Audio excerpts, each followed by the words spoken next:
Hello and welcome to part 2 of Northwest Newsweek Year in Review. I'm Mitchell Ringos. First, a critical milestone was reached in late April for building roads and developing the Ring of Fire. Premier Doug Ford joined leaders from Martin Falls and Webequie First Nations for an announcement on the Northern Road Link. Corey Nordstrom reports. The Northern Link roadway will be a vital transportation connection to the First Nation communities in the north, connecting them to the jobs and opportunities of tomorrow. Ontario Premier Doug Ford was on hand for the day's announcement, which his government is calling a historic moment for the Ring of Fire. Martin Falls and Webequie First Nations are filing a Terms of Reference for the environmental assessment on the Northern Road Link. That project would open up the Ring of Fire mineral deposits to development by linking a pair of roads previously planned by each First Nation, the Webequie Supply Road to the Ring of Fire and the Martin Falls Access Road to the provincial highway network. Start of a journey for us into economic reconciliation for Martin Falls First Nation and our neighboring Matwa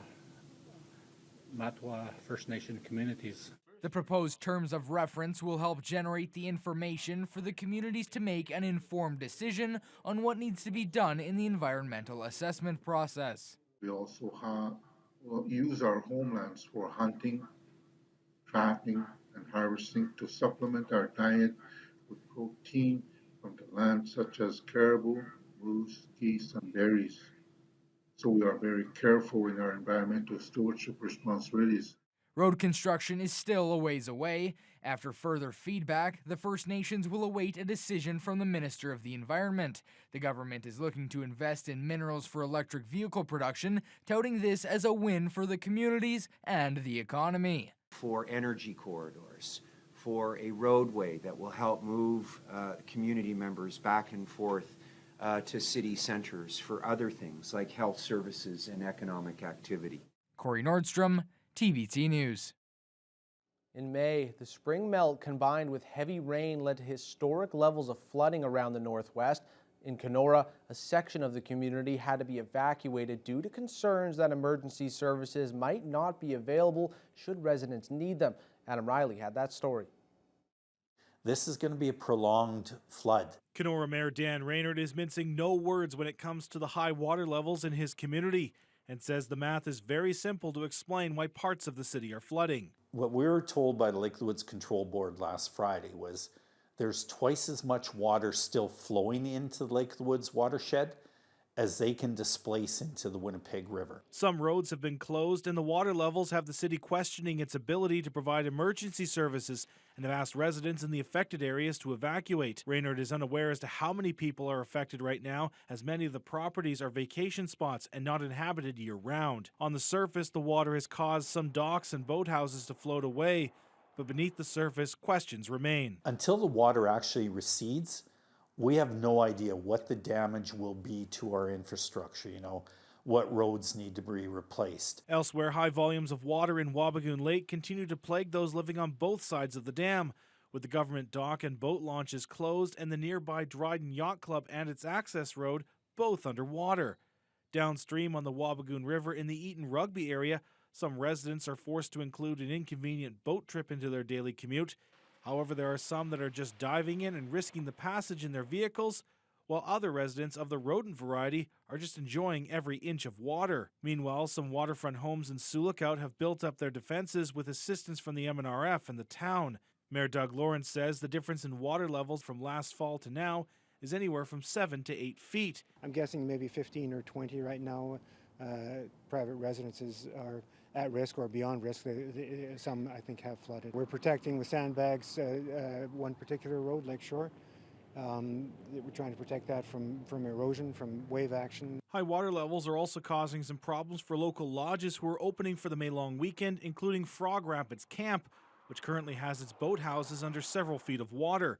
Co-owner Larry Bauer says he's used to water levels shifting around in both the spring and summer, but he calls this a historic high. With a normal year, you probably get a fluctuation of maybe 4 feet, 5 feet, and that's every year, so you have to accommodate that. And it normally doesn't last too long. It's a continuous going up or it's going down. It would peak sometime in June or July whereas we're kind of hoping with this high water that it peaks sooner and starts to go back down. Bauer says many of the lakes and rivers in both the Dryden and Sioux Lookout area eventually flow into the Winnipeg River near Kenora, meaning until water levels return to normal in the east, it will be some time until the west is high and dry. Adam Riley, TBT News. Those flood conditions were also wreaking havoc in the Rainy River District, where water began to encroach upon homes in both Couchiching First Nation and Fort Frances. The water levels were surpassing records set almost 75 years ago. Once again, here's Adam Riley. Northern Wilderness Outfitters owner Vic Davis Jr. says he knew it was coming and only had 2 words to describe the situation. A slow torture. The water's just been coming up, 2 inches a day, inch a day. And he says the company attempted to hold the line by purchasing $3,000 worth of gravel to act as a berm, but that only gave them a week of protection before being overwhelmed. He expects this weekend their main office, which was raised following the 2014 flood, will be under a few inches of water. As well, there is a concern a west wind could cause waves to damage more of the property. As a result, Davis Jr. says they are closing for a month, forcing paying clients to return mid-trip, which couldn't have come at a worse time following a 31-month shutdown. tourism's been devastated by the pandemic, of course, and now Mother Nature's thrown this at us. So here we are again. We thought we were looking forward to a good season and getting things going again, and here we are underwater. Like, I'm walking around in hip waders just to get to the office and back. He also has a warning for anyone considering boating or taking a float plane out on the water. You can see docks floating around. So yeah, that's another reason. It's for planes and boats out there. You got to watch where you are on the water because there's a lot of debris out there. Down the road, residents of Couchiching First Nation are sandbagging their homes, and the town of Fort Frances remains on edge. Mayor June Call says water levels have overtaken the 2014 flood levels and are on track to surpass the 1950 flood. But fortunately, only part of the community is at risk right now. Coming from the western side now, we're doing okay. Water levels have gone down there a little bit.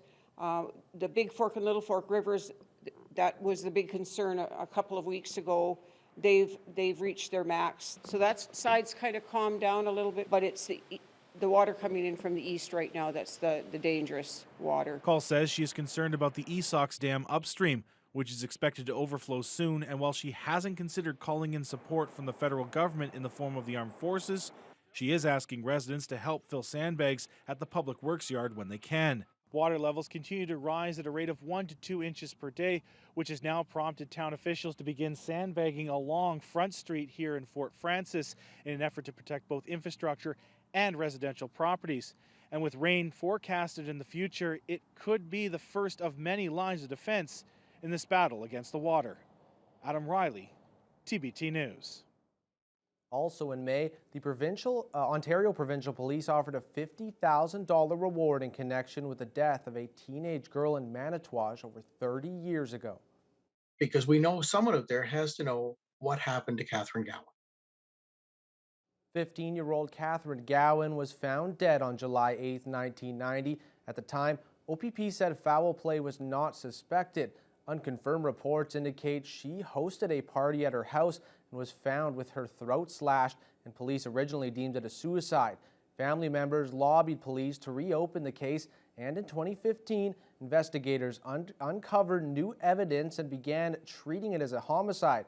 OPP spokesperson Bill Dixon says offering large rewards has worked on cold cases in the past, and investigators hope it'll bring someone with information out of the woodwork. This is really an opportunity for us to reinvigorate the case, to bring this back out, to make sure that not only the media but the public is paying attention, because I mean it's been a long time, and we know that people do forget things, but maybe that this bringing up the news that there's a $50,000 reward, that might not be someone's motivating factor to come forward at this point in time, but it might be something that motivates someone to say, I know something. Despite that reward, there still has not been any breakthrough in the case. Coming up after the break, the OPP finally makes some arrest in the Alyssa Turnbull case in Nipigon.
Welcome back to Northwest Newsweek Year in Review.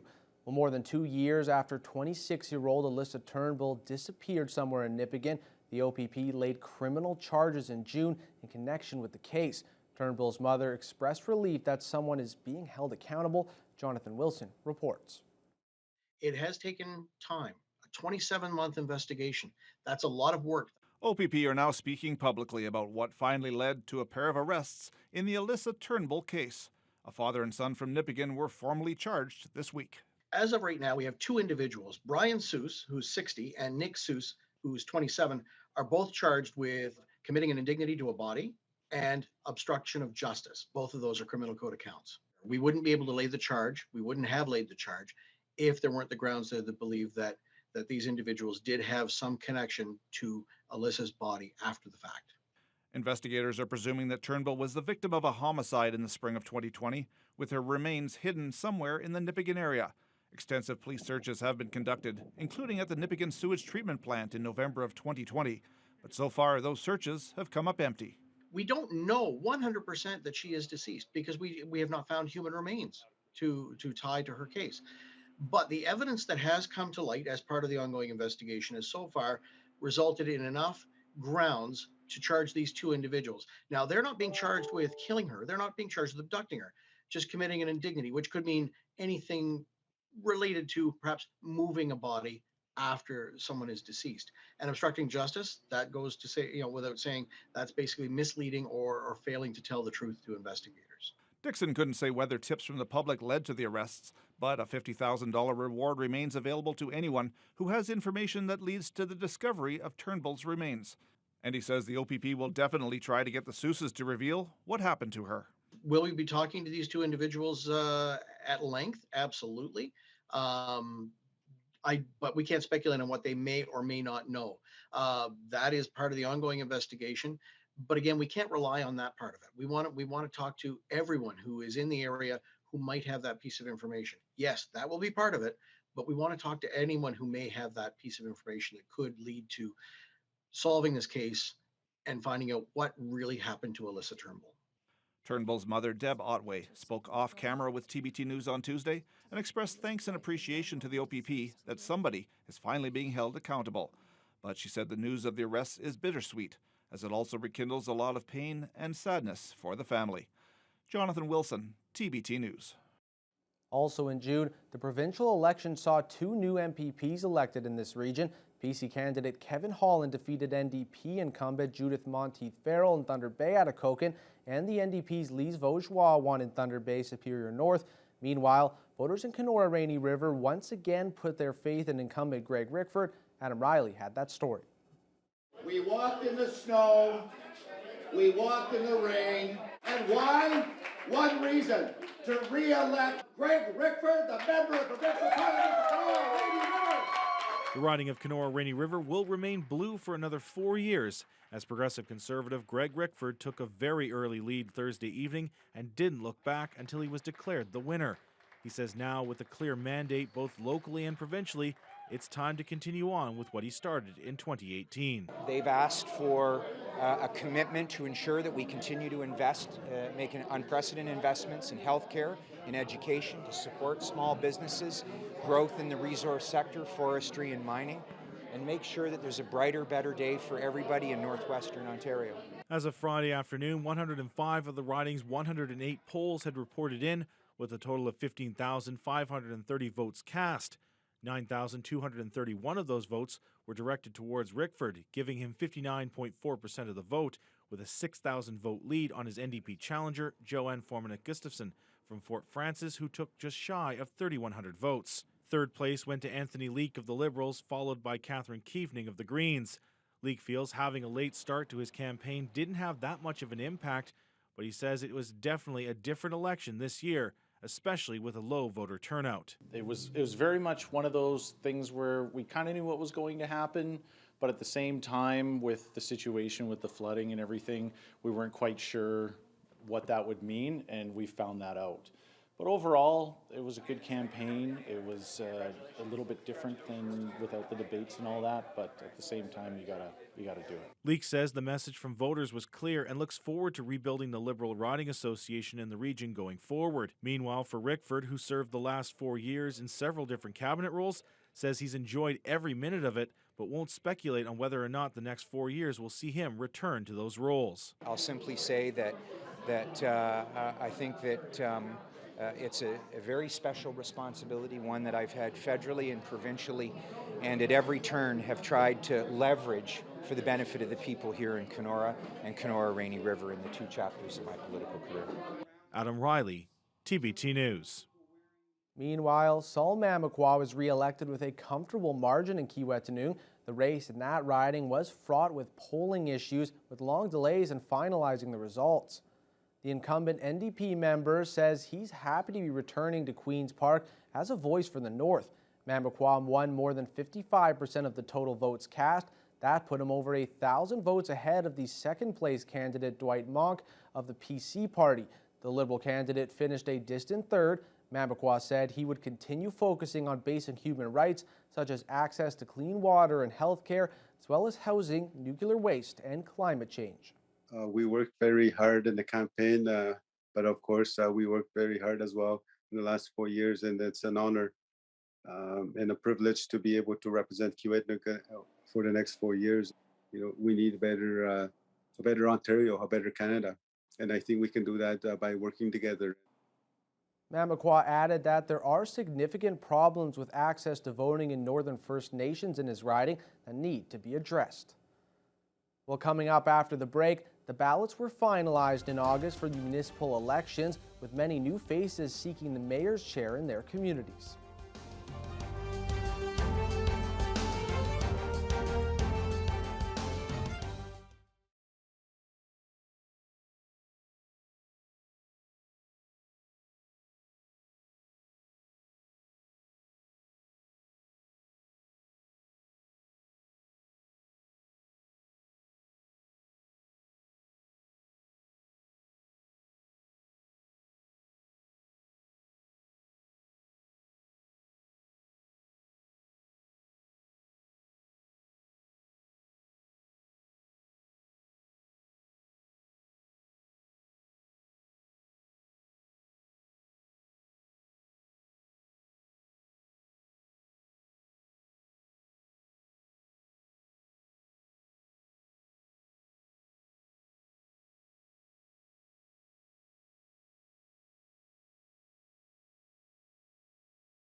Welcome back to Northwest Newsweek Year in Review. August 19th was the deadline for nominations in the 2022 municipal elections. Many towns and cities around the Northwest had 2 or 3 people running for mayor, while others had just one candidate being acclaimed. Adam Riley had the full rundown. It will be a majority of 1v1 races across the Northwest this upcoming municipal election. Starting in Terrace Bay, following the absence left by retiring Mayor Jody Davis, Councillor Paul Malashewski will be facing off against returning mayoral challenger Gino LeBlanc. Inscriber Kevin Mullins, who was swept into the role last year following the tragic death of Dave Hamilton, is taking on returning challenger Dominic Camiso and former councillor Kim Kraus. Another definite change will be happening in Nipigon after Richard Harvey announced earlier this month he would not be seeking the head of council role, opting instead for a councillor's position, meaning it will be a race between longtime councillor James Folds and former economic development manager Suzanne Kuko. Meanwhile, in Red Rock, Darkese Robinson has decided to seek a second term after being thrust into the role in late 2020. And in Manitowaj, it will be a rare three-person race with incumbent John McEachran defending his role against Margaret Hartling and councillor Jim Moffat. Moving to the west of Thunder Bay, Kenora also has a three-for-all for the mayor's chair on hand.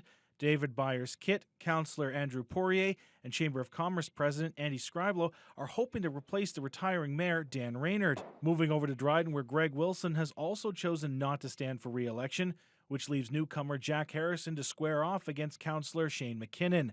And it'll be one for the history books in Atikokan, for after 40 years, Dennis Brown will not be on the ballot there. That mayoral race features councillor Rob Ferguson and Robin Harper.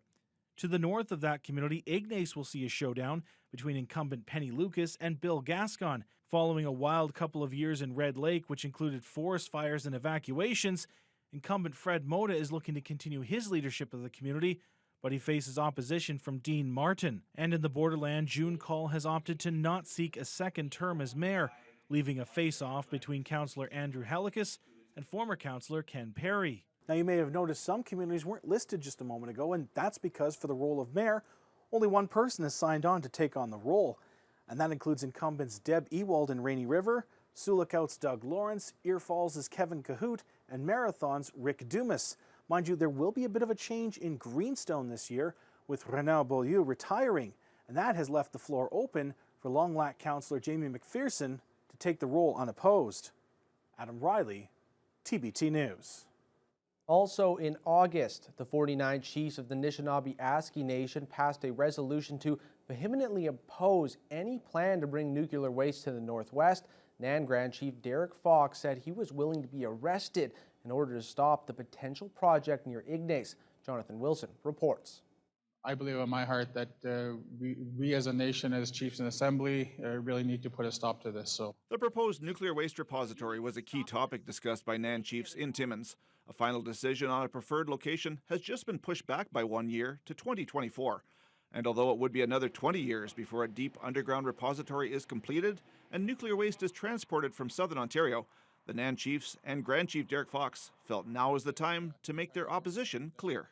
we know the high rate of accidents between Chappaqua and Ignace or Upsala. Those who know the area well know there's a fatality there almost every, it's every few weeks it seems like. The proposed site is actually near the center of Treaty 3 territory, close to the Wabigoon First Nation, which has been working with the NWMO. NAN's territory of Treaty 9 is located to the northeast, but NAN chiefs say a nuclear waste site would impact waterways running through their traditional territory. Nescantica Chief Wayne Munius was the mover of the NAN chiefs' resolution. Every First Nation, every community is going to be impacted because that's our connections, our waters, our rivers. So I think we need to act in this assembly. We need to have a resolution to oppose what's happening right now. The chiefs spent a long time amending the final resolution, which reads that they vehemently oppose the concept by the Nuclear Waste Management Organization, with legal action to be taken if necessary. Grand Chief Fox had strong words for how committed he is in his opposition. And I assure you, if I have to be the one there getting hauled away to jail even and putting a stop to this, I hope it doesn't come to that, but I will assure you that I'll be there right with our membership and our leadership, ensuring that this waste does not enter our territory. NWMO officials responded, saying they respect NAN's decision and would be happy to continue dialoguing with them about the project, as the goal is to make sure they provide those living in and near potential siting areas with enough information to help them evaluate whether the project is a good fit for the community. Jonathan Wilson, TBT News. Also in August, one person died after a barge transporting fuel capsized near Pickle Lake. OPP officers were called to a boater in distress on Lake St. Joseph. The lone occupant of the vessel has been confirmed deceased, and he's been identified as 64-year-old John Grace, who was the mayor of Goderich, Ontario. Members of the Pickle Lake OPP were investigating the incident in conjunction with the Ministry of Labour and the Ministry of the Environment.